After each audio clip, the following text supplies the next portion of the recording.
Ng'annyonnyola bannamawulire bwe batuuse n'omusango oguvunaanibwa omutendesi w'emisinde owa ttiimu y'eggwanga Peter Wemali, pulezidenti w'ekibiina ekivuga emisinde mu ggwanga Dominic Otchet agamba nti mu kunoonyereza kw'akakiiko akaatondebwawo ekibiina kyakulemberwa tebannafuna bukakafu bulaga nti Wemali yeegaddanga n'abaddusi baatendeka. Otchet agamba nti bavumirira ebikolwa byonna ebimenya amateeka wabula engeri poliisi ne minisitule y'ebyenjigiriza n'emizannyo gye tannabawaayo alipoota kizibu okulumiriza omutendesi. Wemali agambibwa okuba nti yeegaddanga n'abaddusi ensangi zino ensonga ze ziri mu kkooti oluvannyuma lw'ebigambibwa nti yandibanga yabasiiga akawuka ka siriimu. Akakiiko ako kagenda ne kanyoonyereza ne kabuuza buli omu gwe kandisobodde okusanga oba buli omu yali ayina information ku nsonga eyo.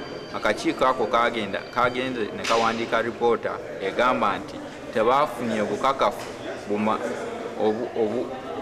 obulaga nti Kooki Wemali yali asobezza ku bawala abaali mu kampu.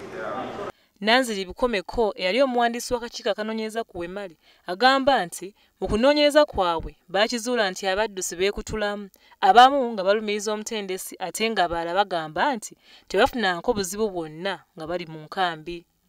Omusango oguvunaanibwa omutendesi ono ow'emisinde Peter Wemali gwaliwo omwaka oguyise nga Uganda yali eterekera empaka z'akawonvu n'akagga ez'emisinde.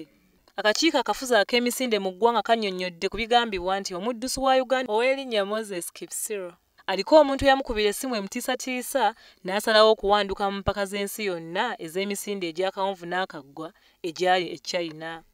Omuddusi ono eyali ku ttiimu era nga ye yali kapiteeni mu mwezi ogwokusatu omwaka guno yagaana okwegatta ku ttiimu ku ssaawa esembayo ng'agamba nti afunye okutiisibwatiisibwa.